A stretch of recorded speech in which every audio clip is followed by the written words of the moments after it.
Peço que você abra sua Bíblia, Eclesiastes capítulo 2. Eu vou ler a partir do verso 18, continuando de onde nós paramos, na nossa sequência aqui no livro de Eclesiastes. Nós vamos tratar nesta manhã de um assunto extremamente importante para todos nós, independente da nossa idade ou fase de vida, que é o trabalho, né? O texto diz assim: também aborreci todo o meu trabalho com que me afadiguei debaixo do sol, visto que o seu ganho eu havia de deixar a quem viesse depois de mim. E quem pode dizer se será sábio ou estulto? Contudo, ele terá domínio sobre todo o ganho das minhas fadigas e sabedoria debaixo do sol. Também isso é vaidade.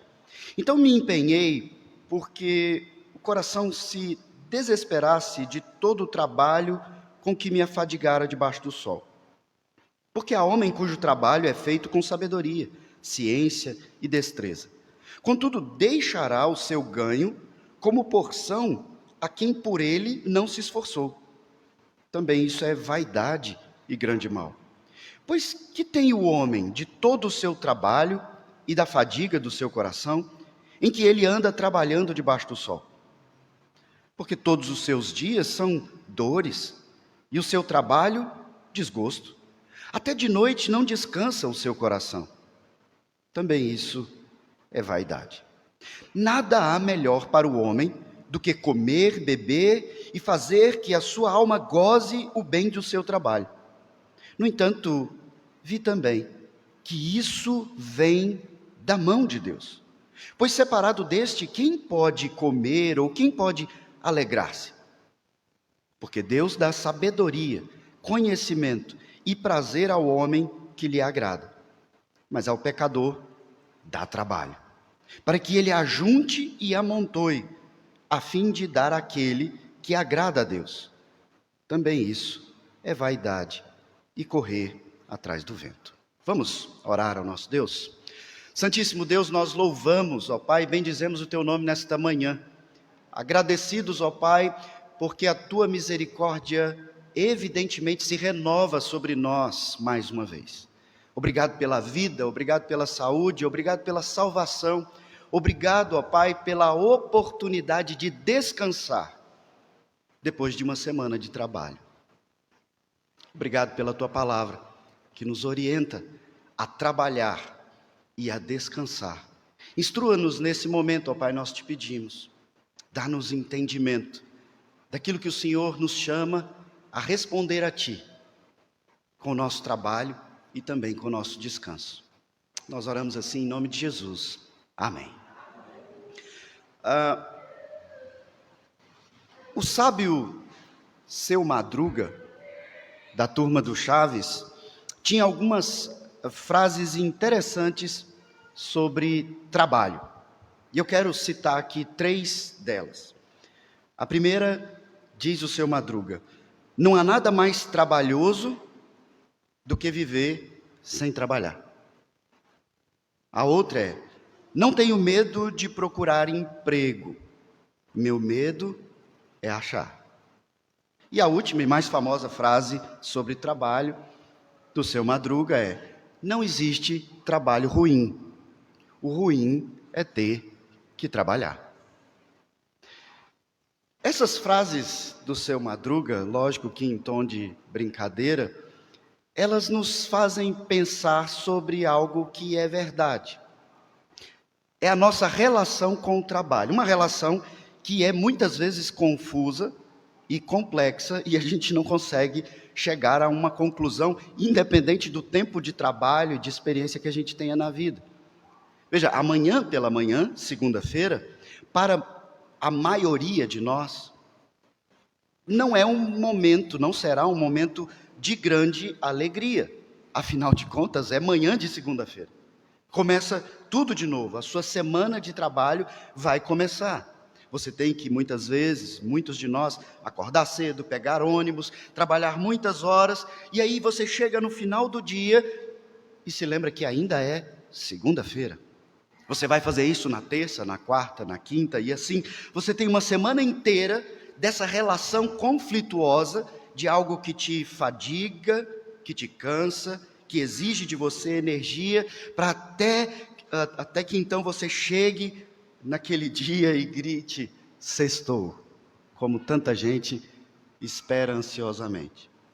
Essa é uma relação complexa que nós temos com algo que a gente não quer ficar sem: o trabalho. Veja, se nós não temos trabalho, nós nos entristecemos e ficamos com um senso de inutilidade. Veja, quando você conhece alguém, você está ali estabelecendo a primeira conversa, essa é uma das primeiras perguntas que se faz: o que você faz da vida? E lógico, isso está relacionado o fruto do seu trabalho. Mesmo que seja estudo, o que você faz? E você pergunta, e isso é natural que o outro te pergunte também. Porque se você diz: não, eu faço nada, eu sou uma pessoa que vivo à toa, isso vai dar em você um senso de inutilidade, talvez um pouco de vergonha.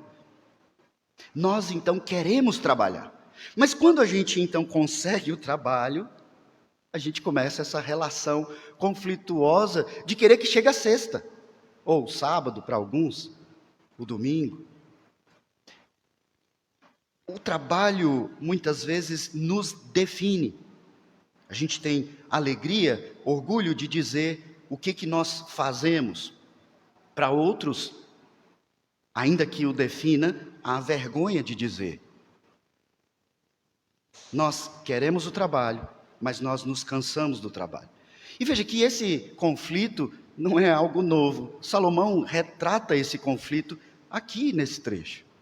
Ele nos traz a reflexão sobre algo que ele não vai falar só nesse texto. Ele vai continuar a falar da nossa relação com o trabalho.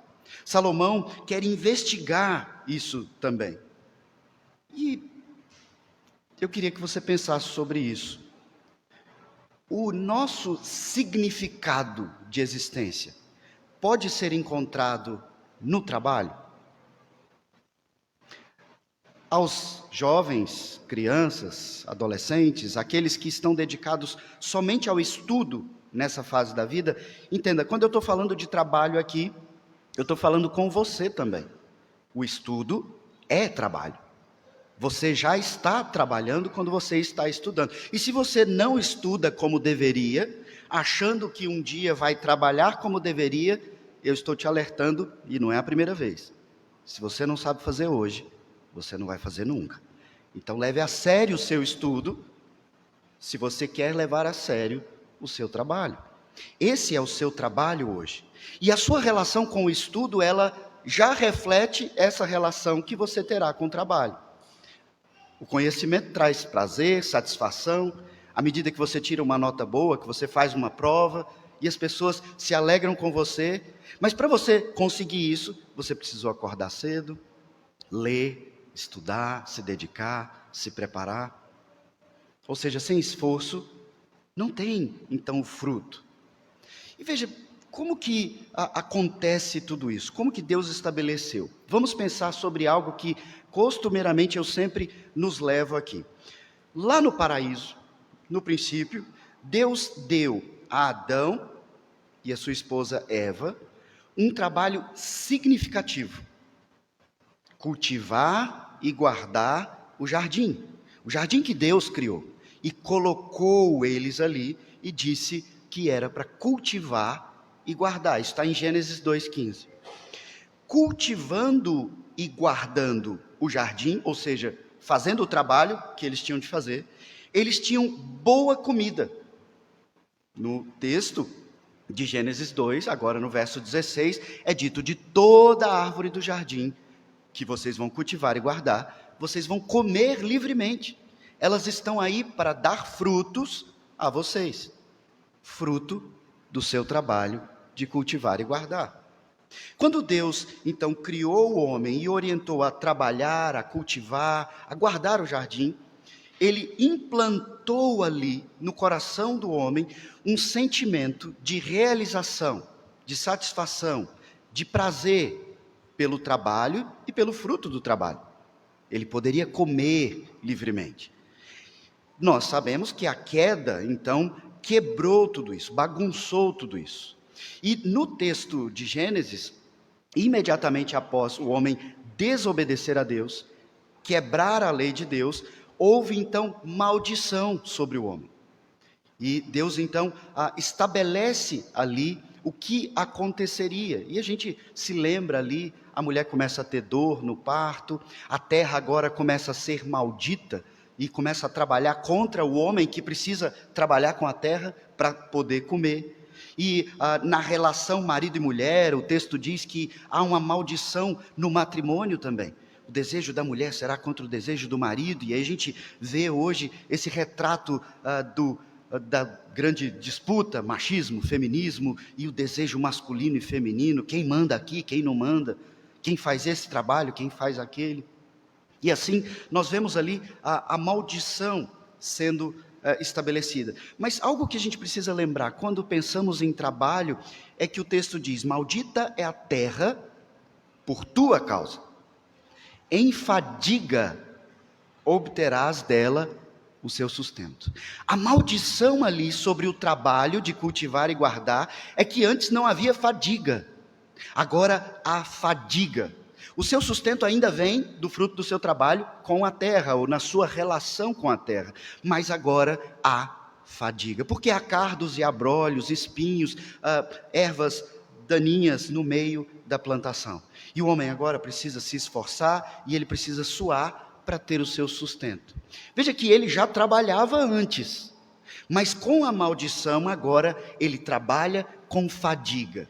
E aqui foi estabelecido então aquilo que leva Salomão a refletir e a nós nessa manhã.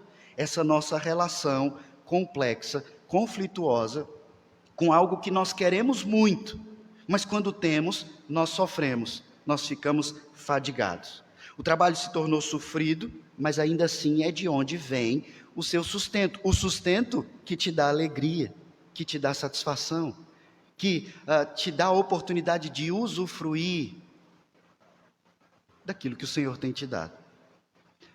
Veja, Salomão aqui no texto, eu posso separar em pelo menos 3 pontos aqui que ele mostra essa fadiga que ele encontra no trabalho.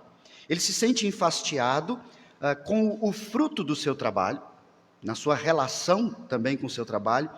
Por quê? Em primeiro lugar, no verso 18, ele diz que ele não pode levar sua riqueza consigo após a morte. Veja, também aborreci todo o meu trabalho, com que me afadiguei debaixo do sol, visto que seu ganho eu havia de deixar a quem viesse depois de mim. Ou seja, eu trabalhei a vida inteira, eu é que me esforcei, eu é que recebi de Deus a sabedoria e tive fruto de todo o meu trabalho, mas agora eu vou morrer e eu não posso levar isso comigo. Alguém que vem depois de mim, um herdeiro, é que vai ficar com o fruto do meu trabalho, com o resultado de todo o patrimônio que eu acumulei, usando a minha sabedoria, negociando com outras nações, criando esse grande império, construindo grandes instalações para todo o reino. Mas eu não posso levar isso. E ele diz, isso me traz tristeza, porque eu que trabalhei. Por que eu tenho que deixar isso para alguém? Por que eu não posso levar isso, o fruto do meu trabalho, para onde eu vou? Em segundo lugar, verso 19 e 20, ele se sente enfastiado porque ele não pode simplesmente então proteger o seu tesouro, tudo isso que ele ganhou. Está completamente relacionado ao que ele disse no verso 18. E ele diz, e quem pode dizer se será sábio ou estulto? Ele está falando aqui, irmãos, exatamente desse herdeiro. Quem vai receber todo o patrimônio que eu ajuntei? Será que essa pessoa que vem depois de mim, será uma pessoa sábia? Ela vai fazer um bom uso de todo o patrimônio que eu adquiri, de todo o fruto do trabalho? Nós que já lemos a Bíblia algumas vezes, nós vamos saber aqui quem é o herdeiro de Salomão e o que aconteceu com todo o patrimônio de Salomão. O reinado de Salomão foi considerado um reinado muito bem sucedido, um reinado de paz. Mas o seu filho, Roboão, completamente estulto, conseguiu a proeza de dividir as tribos de Israel, exatamente por sua estultice. 2 tribos para um lado, 10 tribos para o outro. O povo entrou em briga e guerra que perdurou até a vinda de Cristo, quando isso era muito claramente estabelecido ali no texto. Ele colocou uma carga de tributos sobre o povo que gerou uma série de revoltas, escutando seus amigos mais novos e ignorando os sábios que aconselhavam seu pai, Salomão. Salomão olha para essa possibilidade, talvez já imaginando, e diz: quem pode dizer se será sábio ou estulto? Contudo, ainda que eu não saiba, ele terá domínio sobre todo o ganho das minhas fadigas e sabedoria debaixo do sol. Isso é rebel, vapor, é sopro, é vaidade.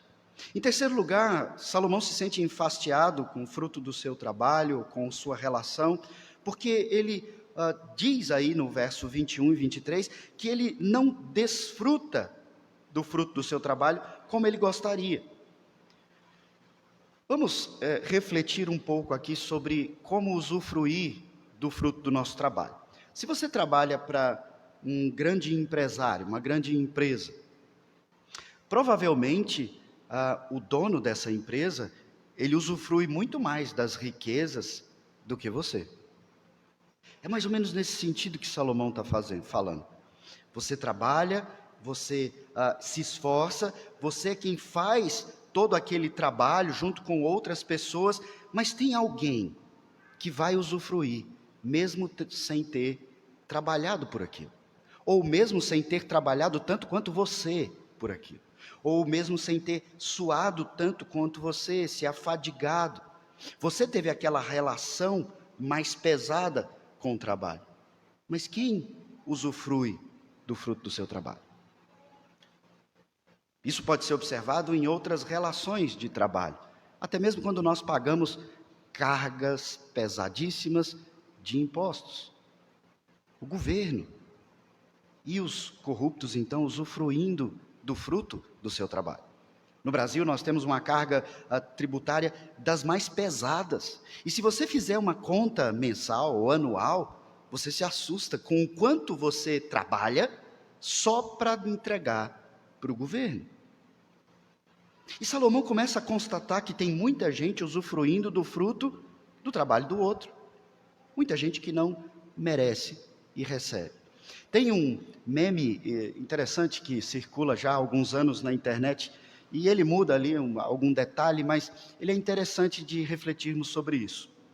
A ideia dessa imagem da internet é que o empresário chega com um super carro novo, caríssimo, e diz ao funcionário que está ali admirando a beleza daquele carro. Ele diz: se você continuar firme, se você não chegar atrasado, se você não faltar, não adoecer e trabalhar intensamente durante todo o ano, no final do ano, eu vou comprar outro carro novo. E o funcionário, então, fica ali olhando: mas então eu vou me esforçar e você vai comprar outro carro novo. É mais ou menos isso que Salomão também fica aqui enfadado, enfastiado, verso 21 até o verso 23. Ele diz: há muito desgosto, há dor, até de noite não descansa o seu coração. E quantas vezes você teve dificuldade no seu trabalho, que incomodou, atrapalhou o seu sono, o seu descanso? Aquela intriga ali no trabalho, aquele erro que você cometeu, e agora aquilo tira a paz do seu coração. Você leva a preocupação para o seu travesseiro, e aquilo te aflige. Como vai ser amanhã? O que eu vou fazer amanhã? Como eu vou resolver aquilo amanhã? É canseira e enfado. Trabalho, trabalho, trabalho. Veja, é tudo muito complicado, mas é verdade. É assim que acontece na nossa vida. Isso nos leva a entender, e é necessário que nós entendamos, irmãos, que nós estamos no mundo amaldiçoados por Deus, por causa do pecado. Mas nós então não devemos agora começar a nos revoltar contra Deus porque Ele amaldiçoou o mundo. Essa maldição acontece por causa do pecado. Então toda a relação conflituosa acontece por causa do pecado. Nós devemos então nos voltar contra o pecado. Porque o Senhor Deus então lança um grande projeto para o seu povo, mostrando que à medida que você se afasta e se relaciona, lutando para tirar de si, da sua vida o pecado, Ele te dá a oportunidade de usufruir das coisas nessa vida, apesar da maldição. Por isso, nós temos uma grande solução aqui para essa preocupação de Salomão e esse nosso problema com o trabalho. Veja, algo que acontece conosco, comumente, é que você provavelmente separa o trabalho na sua vida como uma coisa que você faz para você mesmo. Você não faz para Deus. Por exemplo, hoje você se esforçou, acordou e veio para a igreja. Tem muita gente, membro dessa igreja, que não veio hoje de manhã. Mas você veio, você se esforçou. E você então considera que esse esforço foi um serviço a Deus, um trabalho para Deus. Mas então você, de maneira automática, amanhã de manhã, vai se dedicar ao seu trabalho, ao seu estudo, e você separa isso como algo que não é feito para Deus. Hoje, aqui, agora, você está fazendo algo para Deus. Amanhã, lá, você não está fazendo algo para Deus. E esse é um problema. Isso está errado. A reforma protestante trabalhou muito sobre essa doutrina de fazer tudo para a glória de Deus. Viver a nossa vida completa. O apóstolo Paulo fala que toda a nossa vida deve ser apresentada como um culto a Deus. E o culto, a palavra culto, quando nós estudamos, é um serviço de culto, é um trabalho de culto. Se aqui nós estamos fazendo um serviço de culto nesse momento, eu trabalhei para que pudesse trazer a pregação, vocês se esforçaram, vocês cantam, como nós pudemos refletir durante essa semana, vocês se esforçam para participar e apresentam então o trabalho, o serviço de culto a Deus. Mas o apóstolo Paulo vem e diz: ei, apresente toda a sua vida como um serviço de culto, como um trabalho a Deus. Nós então somos levados a entender que o que você faz, o seu trabalho, o seu estudo, deve ser feito como um serviço a Deus, para a glória de Deus. E é isso que Deus nos convida a entender, e Salomão aqui a partir do verso 24, ele nos convida a entender, para que nós venhamos a usufruir com alegria do fruto do nosso trabalho.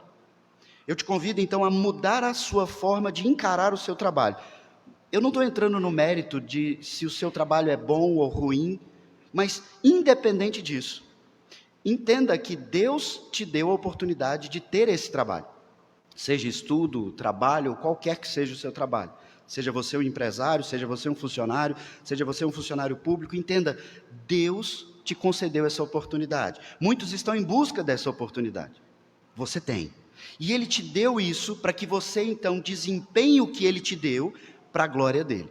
É essa mentalidade que eu gostaria que a gente desenvolvesse a partir de hoje com mais seriedade. Comece a entender que aquilo que você faz, em tudo aquilo que você faz, o seu chefe é Deus. Você não precisa então apresentar um resultado para o seu patrão para ele te dar um aumento. Você precisa apresentar um excelente resultado para Deus. Você trabalha para Ele, você acorda cedo para Ele, e você quer apresentar um fruto, um resultado do seu trabalho para Ele, ainda que você pense que o seu trabalho não tem nada a ver com Deus, entenda, você quer apresentar algo para Deus e dizer: Senhor, está aqui, esse é o fruto do meu trabalho e eu fiz para a tua glória. Seja uma criança que está estudando, seja um pai de família que está sustentando o seu lar, seja uma mãe que trabalha incansavelmente dentro de casa, com aquele serviço que nunca termina, e ele se repete, dia após dia, hora após hora, imediatamente após você terminar de limpar, está tudo sujo de novo. Todo o trabalho de novo. Comece a pensar nessa oportunidade como algo que você apresenta para Deus. E por que eu digo isso? Porque na criação Deus colocou no nosso coração esse senso de satisfação, de necessidade, de realização, de utilidade na nossa relação com o trabalho. Imagine então que o que você faz é cultivar e guardar o que Deus te deu, onde Ele te colocou. É a imagem do Éden. Deus cria o jardim, coloca o homem e diz: você vai cultivar e guardar. E então, como fruto do seu trabalho, ou usufruto desse trabalho, você vai usufruir de todo o alimento, de toda a fartura desse seu próprio trabalho. Veja, essa proposta que eu estou fazendo para vocês é trabalhar abaixo do sol, só que com a perspectiva acima do sol. E algo que talvez eu preciso deixar mais claro aqui, semana passada a Patrícia comentou comigo, pediu que eu fizesse isso, é lembrar vocês constantemente que todas as vezes que eu estou falando de abaixo do sol, debaixo do sol, é uma perspectiva horizontal. Salomão está sempre nos levando a refletir sobre essas tristezas, enfados e canseiras, na perspectiva de quem olha só aqui abaixo, quem não pensa em Deus, quem não sabe que Deus existe, ou quem pelo menos não reflete na existência, no controle, na soberania, no governo de Deus. É alguém que olha só para baixo. Eu trabalho porque eu tenho que trabalhar, porque eu preciso comer. Eu não penso que Deus me dá alguma coisa, ou que Deus me concede, que Deus se envolve. E nós precisamos sempre lembrar disso. Salomão, então, está nos pegando aqui e levando a refletir sobre coisas que nós chegaríamos a nos entristecer se nós olhássemos somente horizontalmente. Mas a proposta de Salomão, e tem sido assim em todo o sermão, é: observe como isso é enfadonho, agora olha para cima. Entenda como isso pode ser deleitoso se você tirar a sua perspectiva de uma visão apenas horizontal e começar a olhar para o alto. E é essa a ideia. Quando você trabalha somente para você, você vai ter essa relação de canseira e enfado, como eu disse num dos primeiros sermões, daquela sensação que a gente tem de ser como um ratinho, um hamster que fica rodando, rodando, rodando e não chega em lugar nenhum. É isso que Salomão está falando. Quem não entende a perspectiva acima do sol vai ter uma relação complicada com o trabalho. Se você então começa a trabalhar para a glória de Deus, você está debaixo do sol, na perspectiva acima do sol. E então muda tudo, versos 24, 25 e 26. Esses versículos, irmãos, são como um oásis de otimismo aqui, em meio a um deserto de desespero na vida de Salomão, no pensamento de Salomão. Aqui, a partir do verso 24, ele mostra o que há acima do sol. Ele nos chama a enxergar olhando para cima. Como é a vida aqui, com os olhos lá. Veja, Salomão constata aqui que, como todos os empreendimentos terrenos são fúteis, você precisa então começar a encontrar alegria nas dádivas diárias de Deus, a saber, comer, beber e trabalhar, usufruir do fruto do seu trabalho. Veja como ele fala aí no verso 24: não há nada melhor para o homem do que comer, beber e fazer que a sua alma goze o bem de seu trabalho. No entanto, vi também que isso vem da mão de Deus. Aqui no verso 24 ele muda completamente a perspectiva. Nos versos anteriores ele sempre vinha terminando: isso é vaidade. Vi que isso é vaidade. Vi também que isso é vaidade e grande mal. Vi também que isso é vaidade. E no verso 24 ele diz: vi também que isso vem de cima do sol. Vem da mão de Deus. O que Salomão está dizendo aqui é: ei, se você trabalha porque Deus te deu a oportunidade de trabalhar. Deus te colocou num contexto, numas circunstâncias, deu a ti uma vocação para que você trabalhe. Responda a Ele.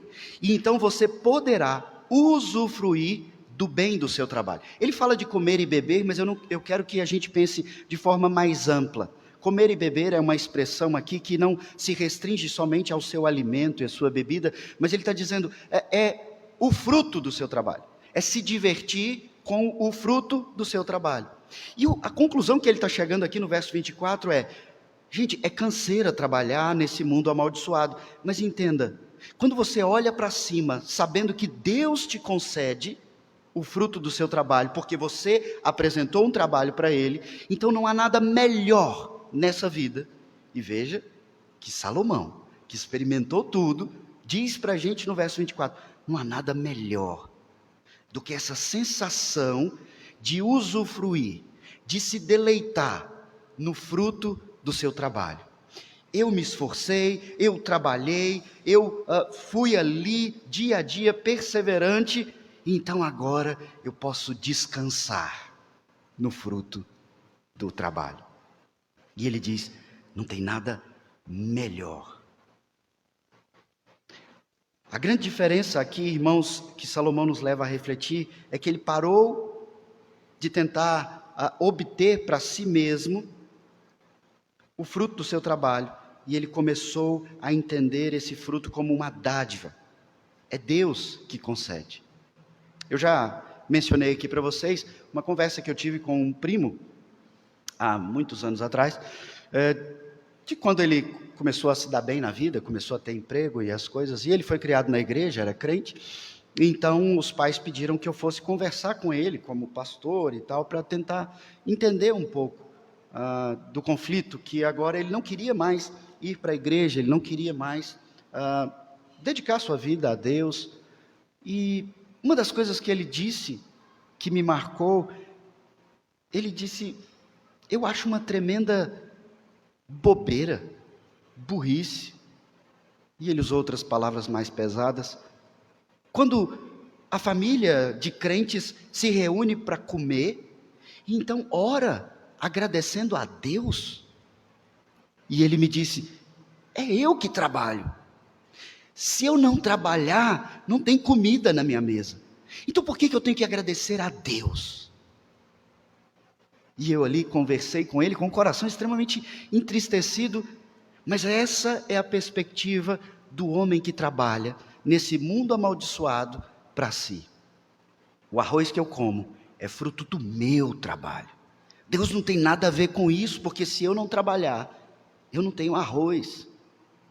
É uma perspectiva muito diminuta de alguém que não entende o dom da vida, de alguém que não entende a revelação de Deus, o chamado, a vocação. Salomão está nos chamando a pensar exatamente como nós fazemos. Se eu trabalho é porque Deus me deu condições, é porque Deus me deu vida, Deus me deu saúde, Deus me colocou nessas circunstâncias, Deus me deu habilidade, capacidade e uma série de outras coisas para que eu então possa apresentar o meu trabalho, o meu esforço, o meu dia a dia para Ele, e então vem o fruto. E Deus então é quem me concede essa dádiva, tanto como a capacidade de usufruir com alegria dessa dádiva. Veja como Salomão se expressa nos versos seguintes. No entanto, vi também que isso vem da mão de Deus, pois separado desse, quem pode comer ou quem pode alegrar-se? Porque Deus dá sabedoria, conhecimento e prazer ao homem que lhe agrada. Veja, o que ele está dizendo aqui é, sem a perspectiva lá do alto, sem Deus, qual é a alegria de comer? Qual é a alegria de usufruir? E aí você pensa, olha, mas os ímpios, aqueles que negam a Deus, eles também usufruem, eles se alegram. Mas irmãos, é sempre na perspectiva debaixo do sol. Ele só tem aquilo, e Salomão já disse no início do capítulo 2. Todo o fruto, toda a alegria, todo o prazer é completamente momentâneo, e é só aquilo. Você tem isso, você se alegra com isso, acabou a alegria. E então vem aquele sentimento de insatisfação, de vazio, de falta de sentido. Que aqueles que não têm Deus, que trabalham apenas na perspectiva debaixo do sol, sentem. E Salomão está dizendo, separado de Deus, quem pode se alegrar com o fruto do seu trabalho? E ele então complementa no verso 26, porque Deus dá sabedoria, nós já falamos sobre isso, conhecimento e prazer ao homem que lhe agrada. É Deus quem nos dá a capacidade de usufruir do fruto do trabalho. Nós aqui temos tido de Deus sabedoria e conhecimento do fruto do maior trabalho já realizado nessa terra. Nós vimos o Evangelho de João. No Evangelho de João, no capítulo 5, no verso 16 e 17, o texto diz que os judeus perseguiam Jesus porque fazia estas coisas no sábado. Mas ele lhes disse: meu Pai trabalha até agora e eu trabalho também. Cristo, que estava ali realizando milagres no dia de descanso, no dia que Deus estabeleceu para que nós descansássemos, os judeus religiosos então começam a reprimi-lo, e ele então diz: vocês não estão entendendo, para que vocês descansem, meu Pai trabalha, e eu trabalho também. Cristo mostra que, para que desde o início da criação, para que nós tivéssemos um dia de descanso, ele estava trabalhando arduamente. Isso foi estabelecido, irmãos, na criação. Ele criou todas as coisas e parou e disse: agora vocês vão se deleitar. Hoje não é dia de cultivar e guardar, hoje é dia de descansar, de olhar para cima do sol e se deleitar em todo o trabalho realizado por Deus. E então veio a maldição que trouxe toda essa complexidade na nossa relação com o trabalho, com o estudo, com essa terra, e então ele envia Cristo, e Cristo entende a sua missão como o trabalho. A sua missão. Ele precisava apresentar o resultado.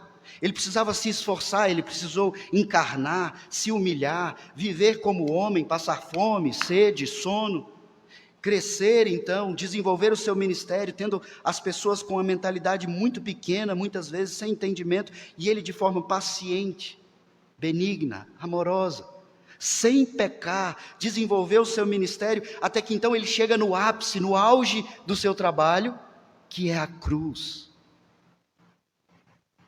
Acordar cedo na segunda-feira se torna algo tão fácil quando a gente começa a pensar: qual foi o trabalho de Cristo? Ele não teve que acordar cedo na segunda-feira. Ele teve que ser humilhado, chamado de mentiroso, envergonhado, tendo a sua nudez exposta. O grande Senhor, o Criador de todas as coisas, pelo fruto do seu trabalho, vem ao mundo e é ultrajado, tem que carregar a própria cruz de um pecado que ele não cometeu. E não bastasse carregar a cruz, que é um trabalho, ele tem que ser afixado naquela cruz, morto. Esse foi o maior trabalho que já foi feito. E ali é tido como trabalho, pela voz de Cristo mesmo, para que nós entendamos a maldição do pecado. Por isso dói, por isso a gente sofre muitas vezes com o trabalho, mas Deus nos chama a apresentar um resultado, nos esforçar, fazer aquilo que Ele nos chamou a fazer, para a glória dEle. Assim como Cristo fez, Ele apresentou o fruto do seu trabalho, a nossa justificação. E se você então tem consciência, conhecimento do fruto do trabalho de Cristo, meus irmãos, duas coisas precisam mudar completamente a sua vida. A primeira é a sua relação com o dia de descanso. Deus te chama a trabalhar, mas Ele te chama a descansar. Um dos grandes problemas da nossa igreja aqui, local, igreja presbiteriana central, na minha opinião, é assiduidade. Como os membros dessa igreja faltam o culto como se fosse nada. Por que isso está acontecendo? Falta de entendimento, tanto do trabalho de Deus, para que você fosse declarado justo, como falta de entendimento do chamado de Deus para você descansar nele. Por que se torna tão enfadonho, cansativo, exaustivo a nossa relação com esse mundo amaldiçoado? Porque a gente não parou para descansar nele. Se você ficar muito tempo trabalhando sem tirar férias, sem ter final de semana, sem ter horas de descanso, sem dormir à noite, vai chegar um tempo que você não vai dar conta mais. Fisicamente, mentalmente e espiritualmente é da mesma forma. Se você tem essa relação com o mundo amaldiçoado e você não para, você não descansa no Senhor, você não vem ao culto, você não para de se preocupar com a vida, com as outras coisas que estão te atormentando, e vem aqui, descansa na salvação, na promessa da vida eterna, na esperança do retorno de Cristo, a sua mente não para, as suas emoções não param, e você então começa a se sentir enfadado na sua vida espiritual, cansado, exausto. Você começa a achar o culto então algo mecânico. Essa é a primeira coisa. A segunda coisa é que se você não entende tudo isso, a sua relação com o trabalho ela vai ser cada vez mais exaustiva, cansativa e sem senso de realização. Você trabalha para enriquecer alguém, acorda cedo, se esforça e não está chegando onde você queria chegar. Essa é a perspectiva do mundo. O texto está te chamando a olhar na perspectiva acima do sol. Trabalhe para Deus, descanse para Deus, usufrua então, tendo realizado o seu trabalho, usufrua com toda a sua força. Meus irmãos, como é bom você pegar o fruto do seu trabalho, e aqui vamos pensar como o texto retrata, e você comer aquela comida gostosa. Você então comer, beber, se alegrar. Como é bom você usufruir, você viajar, você se divertir, você sair, você ficar com a família, você usufruir do fruto do seu trabalho. Mas se você não fizer isso, na perspectiva acima do sol, o texto está dizendo, você só vai se alegrar momentaneamente. Deus é quem dá sabedoria, conhecimento e prazer ao homem que lhe agrada. O finalzinho do texto diz o que o pecador recebe: trabalho e mais trabalho, para que ele ajunte, amontoe, e então no final ele concede o fruto do seu trabalho àquele que agrada a Deus. Isso tem uma aplicação imediata, isso muitas vezes acontece a médio, longo prazo aqui na terra, mas em última instância o texto está apontando para a herança. Toda a tecnologia, toda a ciência, todo o desenvolvimento que o homem sem Deus está se esforçando e trabalhando para conquistar, vai ser entregue nas mãos dos crentes. Apocalipse 21, 24 diz, as nações, naquele dia, andarão mediante a luz, e os reis da terra lhe trazem a sua glória. Mateus 5, verso 5, o Senhor Jesus diz, bem-aventurados os mansos, porque herdarão a terra. O fruto do trabalho, desenvolvimento, esforço de todos aqueles que ajuntam, amontoam, desenvolvem tecnologias e na restauração de toda a terra, entregarão para nós.